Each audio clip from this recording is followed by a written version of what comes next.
আজকে আবার একটা নতুন ভিডিও এনেছি, কালাকাঁদ রেসিপি। এটি দুধ পরিমাণ মতো চিনি দিয়ে নাড়ানো হচ্ছে। এরপরে এর ওপর ছানার জল দিয়ে, এই যে ছানা কাটানো হয়ে গেছে, এই ছানাটি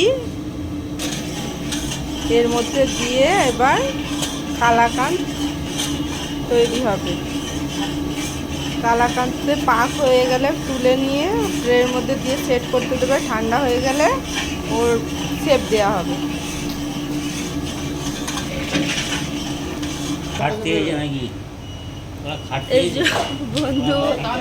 এই যে বন্ধু আমাদের ছানা যেটা কাটানো ছিল সেটা দেওয়া হয়ে গেল। এবার এটা পাক হবে কালাকাঁদের। ভরে যাও, গরম গায়ে দিচ্ছিলাম, আমার পায়ে পড়ে গেছে।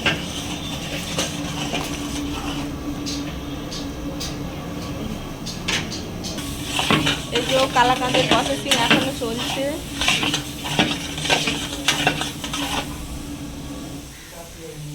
এবার নামাবে কাকু, তাই তো?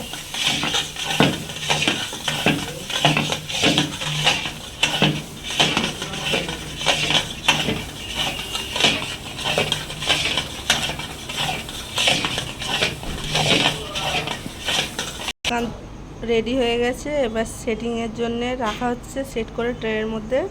এগুলো ঠান্ডা হয়ে গেলে কাটা হবে। এই যে তুলছে সেট করার জন্য। এই ট্রের মধ্যে সেটিংয়ের জন্য রাখা হবে। ঠান্ডা হলে শেপ দেওয়া হবে কালাকাঁদের।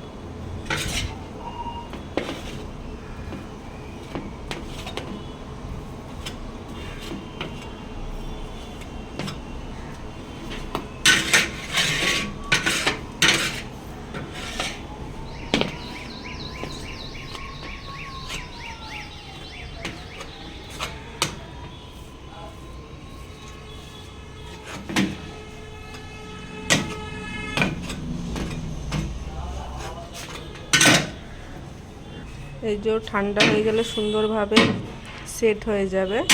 আমাদের এই কালাকাঁদ রেসিপিটি ভালো লাগলে লাইক করবেন, কমেন্ট করবেন, শেয়ার অ্যান্ড সাবস্ক্রাইব করবেন। আবার নেক্সট ভিডিও আসবো।